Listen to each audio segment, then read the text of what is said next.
Hello बेटा। इस video को बेटा लगभग ये 80 मिनट का वीडियो हो रहा है, इसलिए मैंने इस वीडियो को 3 पार्ट्स में डिवाइड कर दिया है। ठीक है बेटा, इतना बड़ा वीडियो एक साथ देना उचित नहीं है क्योंकि बहुत बोरियत सा हो जाता है, इसलिए मैंने इस वीडियो को पूरे को 3 पार्ट्स में डिवाइड किया है। सबसे पहले पार्ट्स में मैं सिंपल इक्वेशंस के बारे में बात करूंगा, फिर उसके बाद कंटिन्यूअस ऑर्डर में धीरे धीरे बातें करेंगे। ये गारंटी है इस वीडियो को करने के बाद स्टेटमेंट वाली किसी भी क्वेश्चन की इक्वेशन बनाने में आपको दिक्कत नहीं होगी। सभी टाइप्स मैंने इन्वॉल्व करे, 12 टाइप्स हैं मेरे। 12 टाइप्स करने के बाद आपको सारे क्वेश्चनों के अगर जो लैंग्वेज दे रखी है लैंग्वेज से इक्वेशन बनाना सीख जाओगे। फिर इक्वेशन कैसे सॉल्व करना है वो मैं पहले ही सिखा चुका हूं आपको, तो पुराने वीडियोस देख लेना। इस वीडियो के लास्ट में मैं लिंक दे दूंगा आपको, जिससे कि आप वो लास्ट वाला जो आएगा तो उसमें ये बता रखा होगा किस किस वीडियो को अगर आप देखेंगे तो आपके लिए यूजफुल है। ठीक है बेटा, तो देख लीजिए। सबसे पहले और ऊपर जहां भी जरूरत पड़ेगी ऊपर आई वाला बटन है, उस बटन को दबाओगे तो उस जगह से उससे रिलेटेड उस टॉपिक से रिलेटेड जो भी वीडियो आएगा वो उसी जगह आ जाएगा। ठीक है, चलिए देखते हैं। तो इसलिए क्योंकि बहुत लंबा वीडियो हो रहा है, इससे रिलेटेड वीडियो मैं पहले एक छोटा सा वीडियो और भी बनाया था मैंने, जिसमें मैंने बताया था वर्ड्स शब्द से मैथमेटिकल इक्वेशन कैसे बनाते हैं।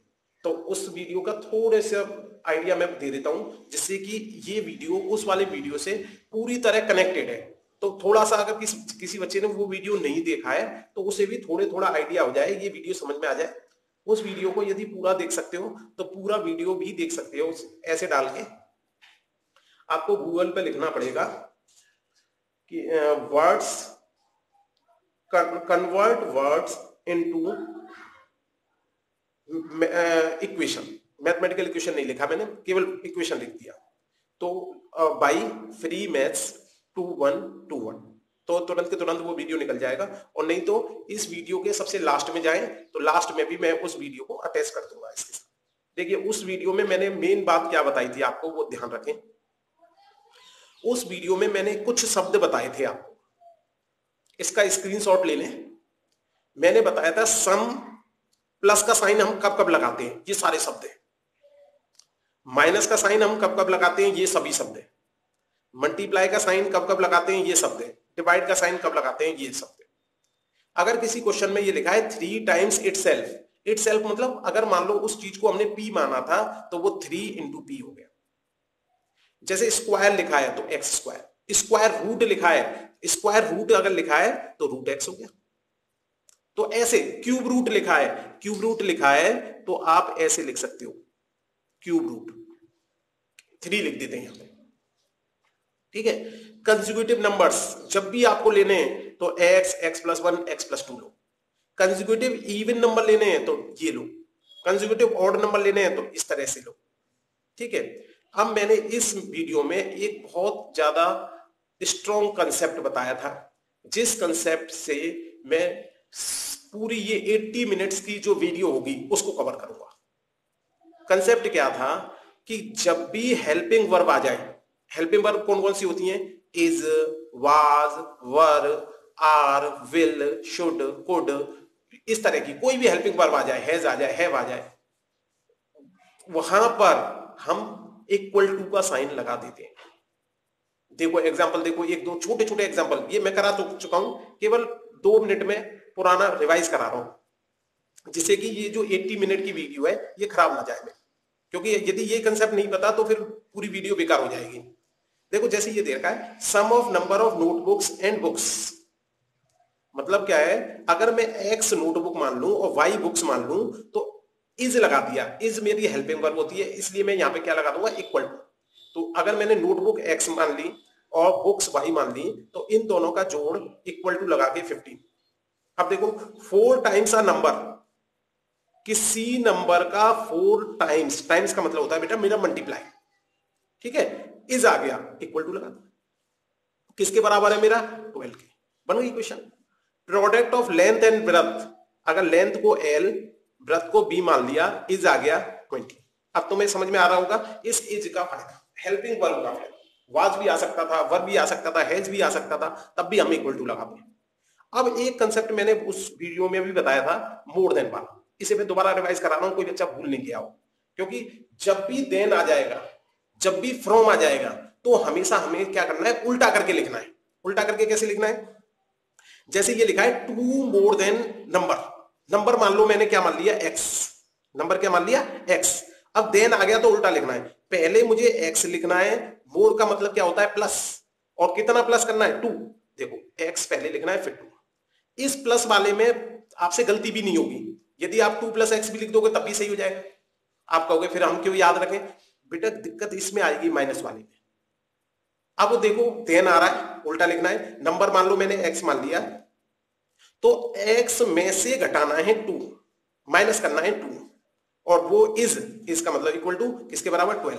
अगर इसे कोई बच्चा कंटिन्यूअस ऑर्डर में लिख देता 2 - x, तो गलत नहीं हो जाता? अब बताओ 2 - x और x - 2 तो बहुत अलग होता है, प्लस में कोई फर्क नहीं पड़ता, लेकिन माइनस में तो बहुत अंतर हो जाएगा। इसलिए ध्यान रखना है, हमेशा जब भी देन आ जाए, फ्रॉम आ जाए, तो पहले बाद वाली चीज को लिखना है, फिर इसको लिखना है, ऑपरेशन जो वो कह रहा हो वो करो। ठीक है बेटा?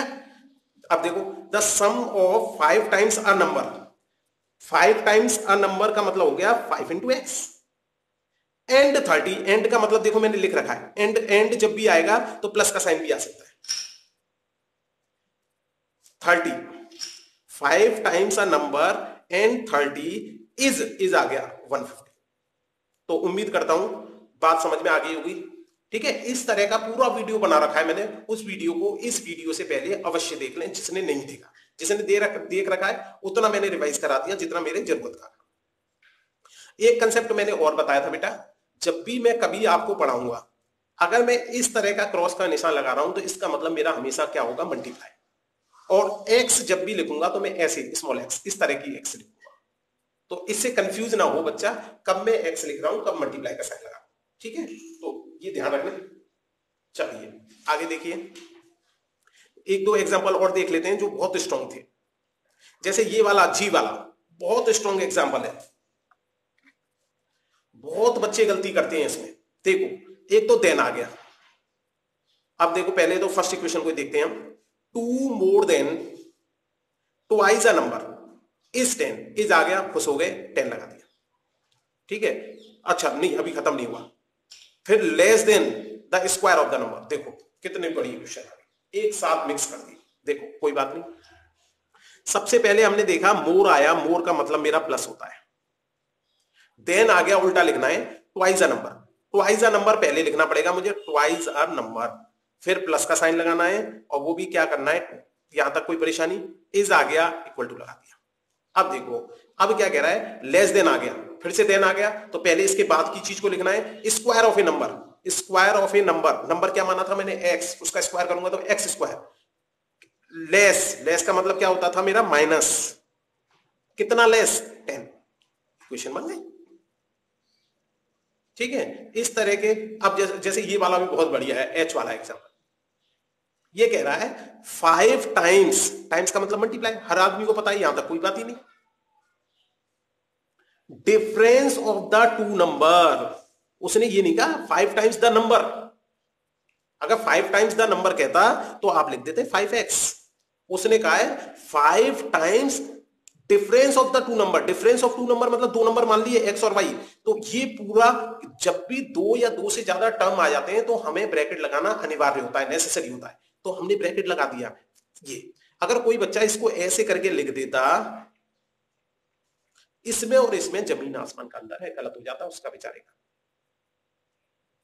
देखो इसे देखो, सम ऑफ नंबर, कोई नंबर x मान लिया, twice of its reciprocal, reciprocal का मतलब होता है विद प्रो, उल्टा, तो देखो twice of its reciprocal, x का रेसिप्रोकल क्या हो जाएगा, 1/x, उस रेसिप्रोकल का ट्वाइस करना है, ट्वाइस करने का मतलब 2 से मल्टीप्लाई करना है उसको, तब इज, इसका मतलब इक्वल टू किसके बराबर, 12। ठीक है, 3 times the sum of the number, देखो 3 टाइम्स 3 से हो गया। अब क्या कह रहा है, सम, किसका सम, नंबर और 6 का, तो नंबर और 6 का जो सम है वो 3 टाइम्स है। तो कोई बच्चा अगर ऐसे लिख देगा 3x + 6 तो काम नहीं चलेगा, गलत हो जाएगा, क्योंकि उसने कहा है बोर्ड मास, आपको याद होगा बोर्ड मास में पहले मल्टीप्लाई को सॉल्व करते हैं, फिर प्लस को माइनस को सॉल्व करते थे। तो ये ध्यान रखना है 3 टाइम्स किसका है, सम का 3 टाइम्स है, तो पहले इन दोनों नंबर का सम करा जाए, सम किया जाए तो ब्रैकेट में लिखना पड़ेगा ये, फिर उसके बाद उसका 3 टाइम्स है, इज आ गया, इक्वल टू लगा दिया, 4 टाइम्स द डिफरेंस। अब डिफरेंस वाला कंसेप्ट तो ऊपर मैंने बता ही दिया, difference of the number and 10। अब देखो ऐसे कह दिया, अब इसमें देन तो नहीं आया कि उल्टा लिखना पड़ेगा, सिंपल आया तो इसलिए सिंपल लिख दिया, फ्रॉम भी नहीं आया। देखो perimeter of a square is equal to 4 times of the length, ये तो एकदम सिंपल है, लेंथ को एल मान लिया, 4 से मल्टीप्लाई कर दिया, 4l, वो किसके बराबर है, इक्वल टू पहले से ही कह दिया उसने, इक्वल। चलो इसमें तो कुछ था ही, ठीक है बेटा। अब देखो अब आते हैं हम सिंपल इक्वेशंस पे। सिंपल इक्वेशंस को किस तरह से करना है। सिंपल इक्वेशन बेटा लगभग 6th class 7th class 8th class सभी बच्चों के लिए यूजफुल है, ठीक है। जो आगे वाली इक्वेशंस हैं वो हो सकता है कुछ अच्छे बच्चों के लिए यूजफुल हो, लेकिन 9th के बाद के सभी बच्चों के लिए वो यूजफुल है, ठीक है। 9th क्लास में कोई बच्चा पढ़ रहा है, 10th में पढ़ रहा है, या 11th 12th या उससे आगे किसी भी कॉम्पिटिशन वगैरह की तैयारी कर रहा है, उन सब के लिए यूजफुल है। ये सिंपल इक्वेशन तो मेरी 6th क्लास 7th क्लास, आगे के 3-4 टॉपिक ऐसे हैं जो 6th क्लास के लिए भी सही है, 7th क्लास के लिए भी ठीक है। अगर बच्चे को अभी से समझ में आ जाएगा तो जो लैंग्वेज का डर है उसका मैथ में वो खत्म हो जाएगा।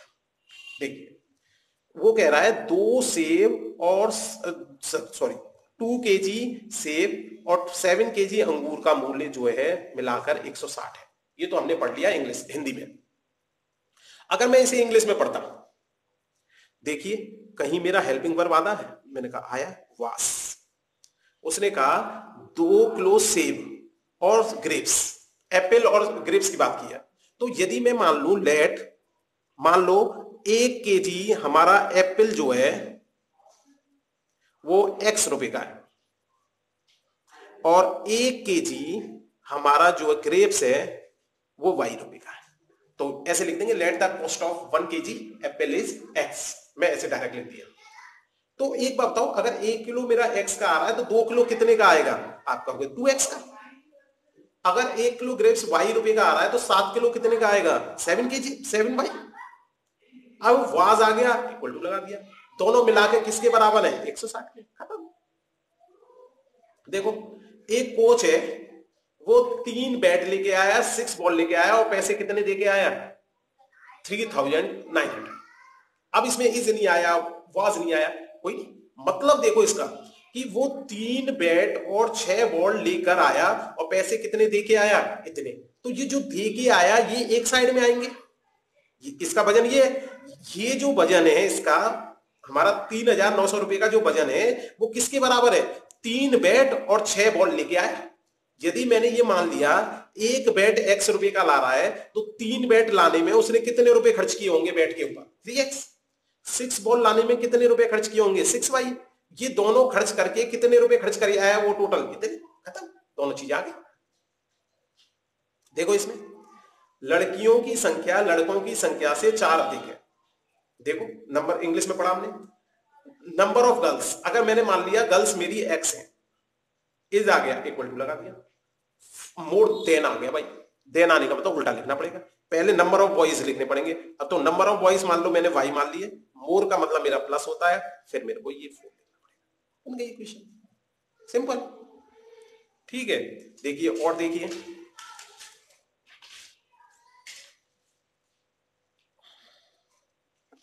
ये देखिए डी क्या कहता है, 5 पेंसिल और 7 पेन की कॉस्ट मिलाकर मेरी 50 रुपए टुगेदर।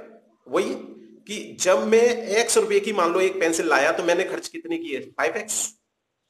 जब एक पेन में y रुपए का लेके आया तो मैंने खर्च कितने किए, 7y। ये दोनों मिलाकर हमें मिला क्या, वो सॉरी, इन दोनों को मिलाकर ये जो चीज मिली हमें वो कितना खर्च करने के बाद मिली, 50, तो इसलिए बराबर। देखिए इधर ये तो सेम वही वाला क्वेश्चन हो गया पिछला वाला। 3 बैट, अगर x मान लिया तो हमने, बॉल की कीमत y मान ली एक बॉल की, तो 10y और मिलाकर इतना, इसमें तो कोई बात नहीं। ठीक है, इसे देखो, अब इसमें वो फ्रॉम वाला कंसेप्ट आ गया। मैं कह रहा था ना आपसे देन आए फ्रॉम आए, तो वो वाला। अब देखो ये कह रहा है you subtract 10 from 8 times of number, तो फ्रॉम आ गया तो पहले 8 टाइम्स लिखना पड़ेगा, 8 टाइम्स 8x, और किसको सब्ट्रैक्ट करना है, 10 को, और फिर हमें प्राप्त क्या होगा, 15। खत्म। ठीक है, हेल्पिंग वर्ब नहीं आया, लेकिन इसका मतलब ये क्लियर निकल रहा है, यू गेट, टुगेदर, मिलाकर। तो इन शब्दों को पकड़ो आप। चलिए इधर आइए, 8 times the difference of A number and 3 is 7 मोर। देखो बेटा, 8 टाइम्स 8 से मल्टीप्लाई हो गया, डिफरेंस ऑफ नंबर एंड 3, ये तो करा दिया मैंने, ये करा दिया ये क्वेश्चन। ठीक है, फिर भी देख लेना, करके देख लेना, कोई बात नहीं, क्योंकि इस तरह के क्वेश्चन जब तक हम बार बार नहीं करेंगे हमें याद नहीं होगी। इसकी जगह वो स्क्वायर रूट भी यूज कर सकता था, तो स्क्वायर रूट का मैंने बता दिया, स्क्वायर रूट जब यूज करेगा तो ऐसे, क्यूब रूट यूज करेगा तो बता दिया मैंने। ठीक है, अब आता है बेटा सबसे अच्छा कंसेप्ट, जो केवल एक ही कंसेप्ट से एज वाले सारे क्वेश्चन सॉल्व कर सकता है। मैंने बताया था एक वीडियो में पहले भी, हमेशा क्या करना है, जब भी एज का क्वेश्चन आए आयु वाले, तो हमें क्या करना है बेटा कि लेट प्रेजेंट एज की बात करनी है।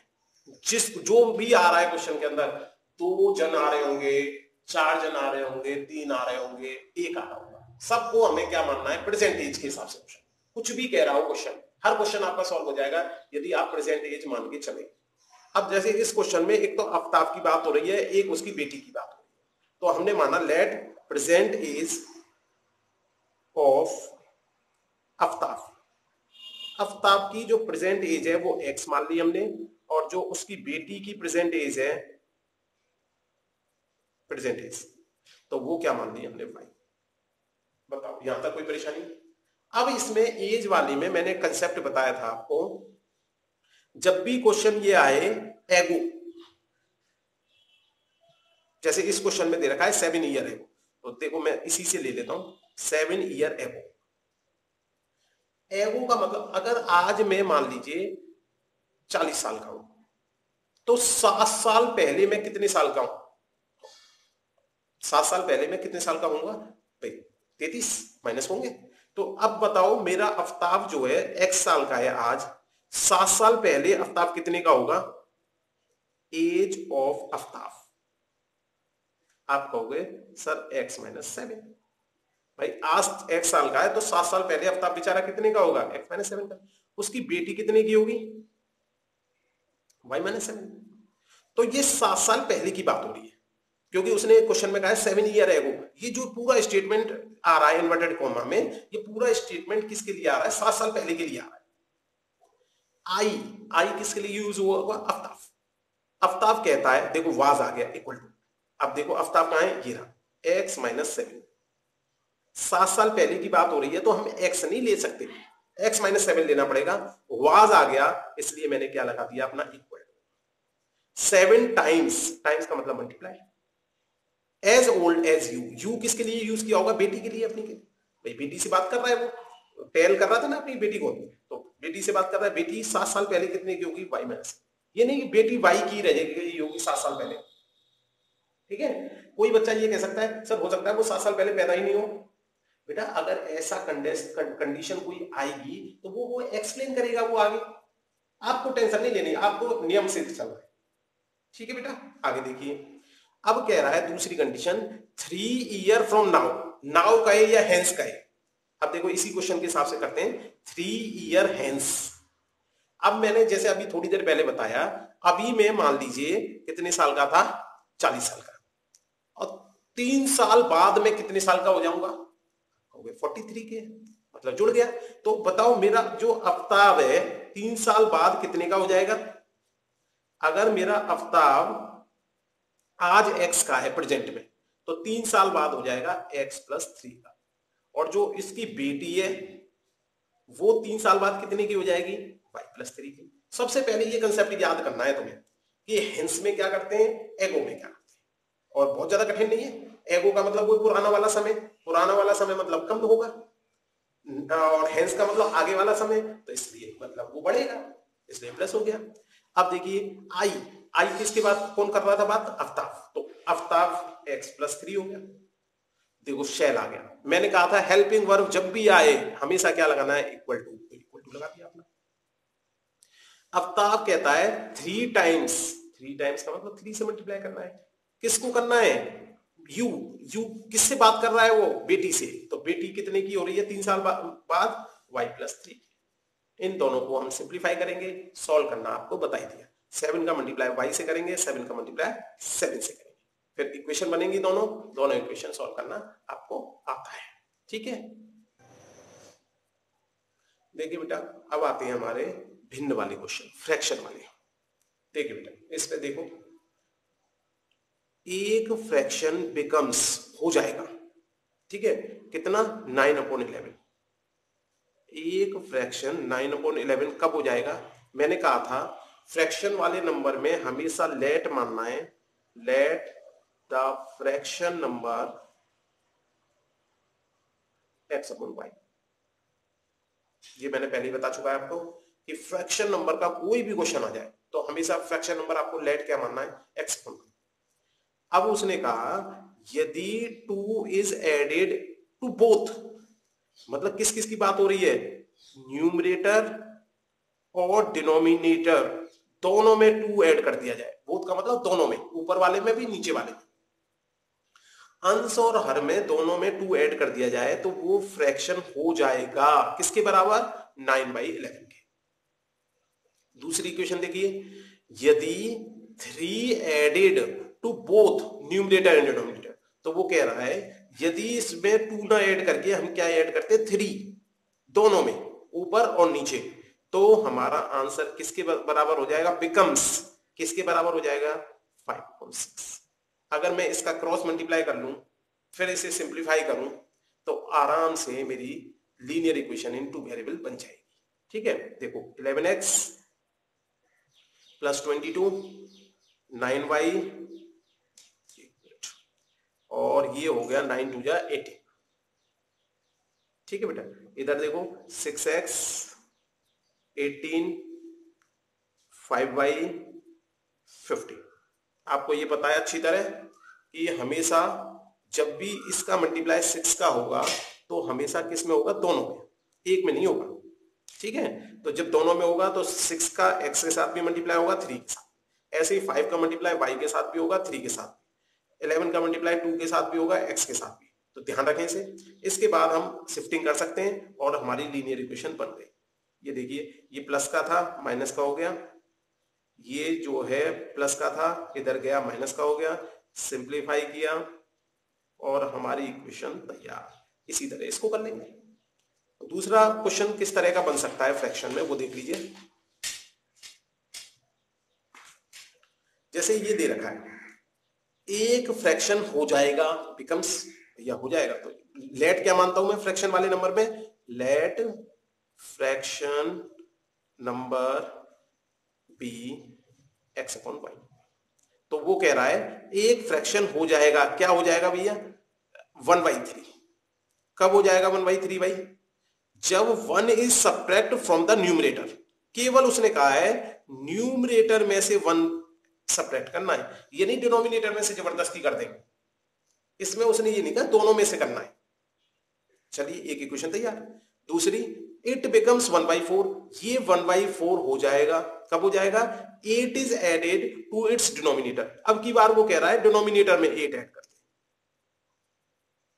तो वो किसके बराबर हो जाएगा, 1/4। अभी थोड़ी देर पहले बताया क्रॉस मल्टीप्लाई करेंगे इक्वेशन बन जाएंगी। इक्वेशन सॉल्व करना मैं सिखा चुका हूं, ठीक है। सबसे लास्ट में हमारी है हिडन इक्वेशंस। हिडन इक्वेशंस क्या होती हैं, कुछ इक्वेशंस ऐसी होती हैं जो देखने में तो ऐसा लगता है कि एक ही इक्वेशन है, लेकिन उसके अंदर कुछ एक या दो इक्वेशन छिपी हुई होती हैं।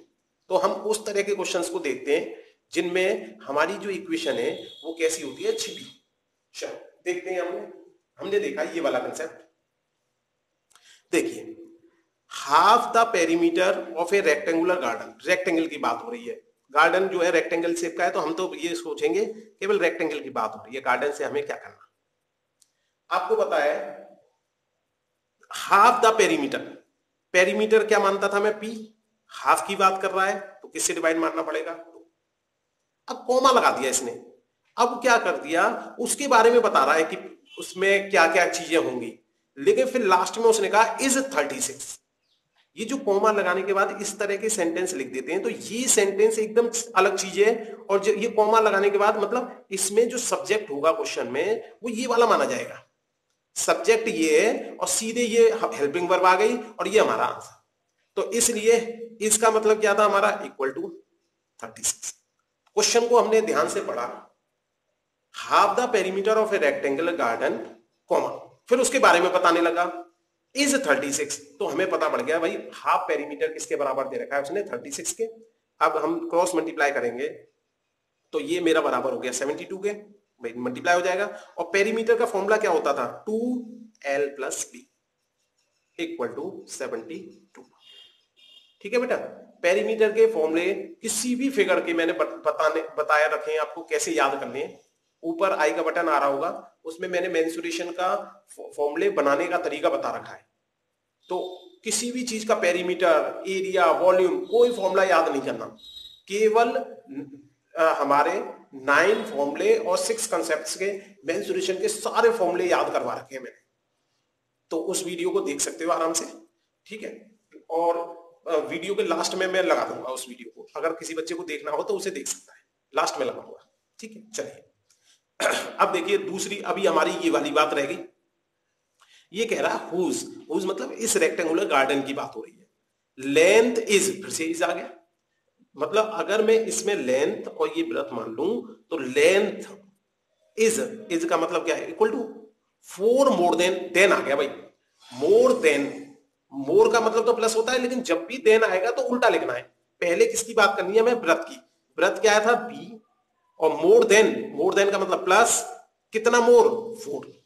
इसे 4 + l मत लिखना, 4 + b मत लिखना, क्योंकि मोर देन वाले में तो सही हो जाएगा, जब लेस देन आ जाएगा तो फिर तुम गलती कर दोगे। इसलिए हमेशा याद रखो जब भी देन आएगा तो पहले ये बाद वाली बात लिखनी है, फिर उससे पहले वाली बात, ठीक है, जिससे प्लस वाले में भी गलती नहीं हो। ये देखो 2 इक्वेशन बन गई, एक इक्वेशन LB में ये बन गई, एक इक्वेशन ये बन गई हमारी। दोनों को सॉल्व कर लेंगे, L का मतलब x समझ लेना और B का मतलब y समझ लेना, दोनों को सॉल्व करेंगे आंसर आ जाएगा। देखिए, और देखिए hidden equations, the larger of 2 supplementary angles. अब देखो उसने कहा सप्लीमेंट्री एंगल्स में जो बड़ा वाला एंगल है वो एक्सीड है, बड़ा है, कितना, स्मॉलर से कितना, 18। तो अब इसमें किस किस की बात हो रही है, एक तो लार्जर एंगल की बात हो रही है, एक स्मॉलर एंगल की बात हो रही है। तो मैंने मान लिया लेट लार्जर एंगल x और स्मॉलर एंगल y। अब देखो क्या कह रहे हैं, जो लार्जर वाला एंगल है एक्सीड कर रहा है, एक्सीड मतलब बड़ा है, किससे, स्मॉलर वाले से। कितना एक्सीड कर रहा है, 18। या अगर इसमें किसी बच्चे को दिक्कत आ रही हो तो जब भी क्वेश्चन एक्सीड का आए तो आप क्या करो, सीधे लिखो कि उन दोनों का अंतर कितना है, 18। अब ये पक्का है कि बड़े में से छोटा माइनस करूंगा तभी प्लस का 18 आएगा, छोटे में से बड़ा माइनस करूंगा तब तो 18 आएगा नहीं। तो सीधे इस अगर इस इक्वेशन में बनाने में परेशानी हो तो सीधे आप लिखो उन दोनों का जो अंतर है वो क्या है, 18 एक्सीड करता है, तो कभी गलत नहीं होगा, बड़े में से छोटा घटा दो, खत्म, ठीक है, जब भी ये एक्सीड शब्द आएगा। अब लेकिन काम नहीं चला, 2 वेरिएबल आ गए, इक्वेशन एक ही आई है। अब हमने ध्यान से और देखा, लार्जर ऑफ 2 सप्लीमेंट्री एंगल, इसने कहा सप्लीमेंट्री एंगल। अब मुझे सप्लीमेंट्री एंगल का मतलब पता होना चाहिए। सप्लीमेंट्री एंगल का मतलब क्या था, 2 ऐसे एंगल उनका सम कितना है, 180। अब देख लो छिपी थी इक्वेशन या नहीं छिपी थी इसके अंदर, इसमें यहां पे छिपा दी इस इक्वेशन को, ऐसा लग रहा था पढ़ने से एक ही इक्वेशन होगी। इसमें केवल सप्लीमेंट्री शब्द से हमें पता है सप्लीमेंट्री एंगल्स कौन से होते हैं, जिनका सम 180 होता है। तो एक इक्वेशन तो ये बन गई, दूसरी इक्वेशन ये बन गई, सॉल्व करेंगे आंसर। अगर इसकी जगह वो कंप्लीमेंट्री एंगल दे देता तो x plus y equal to 90। Complementary angle कौन से होते थे? जिनका सम 90। अब इसमें मुझे सप्लीमेंट्री शब्द का मतलब यदि नहीं पता है तो बेटा मैं क्वेश्चन को नहीं कर सकता, ठीक है। तो इसलिए कुछ शब्द तो आपको पुराने याद होने चाहिए। अब देखिए, difference between two number is 26। दो नंबर का अंतर 26 है, कोई परेशानी?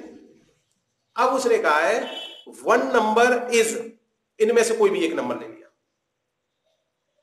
इज का मतलब equal to 3 times the other, 3 times other के, अदर कौन सा ले लिया? वाई। अब देखो इसमें ये ध्यान रखना है भाई, सिंपल इक्वेशन है, इसे क्यों दिया मैंने? देखिए क्यों दिया, अगर इसमें हमने, उसने कहा था difference between two number is 26, अगर कोई बच्चा इसको ऐसे करके लिख देता x equal to x minus y equal to 26, इसमें तो कोई बात नहीं। वो बच्चा क्या करता, इसे लिख देता y इक्वल टू 3x। उसने ये तो कहा नहीं कि कौन सा वाला नंबर, वन नंबर मान लो, मैं y मान लिया भाई, इन दोनों में एक नंबर x माना, एक y माना। उसने ये नहीं कहा कौन सा वाला, पहला वाला दूसरा वाला। तो वन नंबर मान लो मैं y मान लेता, इसका मतलब इक्वल टू लिख देता 3 टाइम्स द अदर, तो अदर नंबर क्या बचा? 3x। ये पूरा क्वेश्चन मेरा गलत हो जाता, ये गलत हो जाता। अब आप कहोगे ये ऐसा क्यों है? देखिए आप ये देखो, आप कह रहे हो x में से y माइनस किया तो 26 आ रहा है प्लस का, इसका मतलब ये डायरेक्टली निकलता है कि x बड़ा है और y क्या है? छोटा। अब यहां पे क्या कह रहे हो आप, जब यहां पर ये लिख रहे हो तो x में 3 का मल्टीप्लाई करके y आ रहा है, तो इसका मतलब y बड़ा आ रहा है, और जबकि यहां पे क्या कह रहे थे? x बड़ा है, तो गलत हो जाता नहीं हो जाता? तो ये ध्यान रखना है, जो नंबर बड़ा हो उसे एक साइड में लिखना है, जो छोटा है उसमें मल्टीप्लाई करना है। अगर मल्टीप्लाई में 1/3, 1/2 फ्रैक्शन वाला नंबर आ जाता फिर और उल्टा हो जाता है।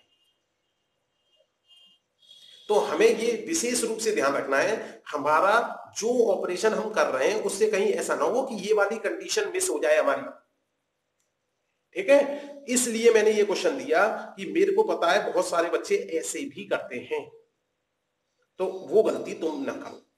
हमेशा देखो बड़ा कौन सा, जो बड़ा है तो बड़े में और 3 का मल्टीप्लाई करके और बड़ा कर दोगे, फिर वो बराबर कैसे आएगा? छोटे में 3 का मल्टीप्लाई करोगे तभी तो वो बराबर आएगा। तो इसलिए छोटा नंबर कौन सा था यहां पे? y में 3 का मल्टीप्लाई किया तो वो किसके बराबर आ गया? बड़े वाले नंबर के, ठीक है बेटा।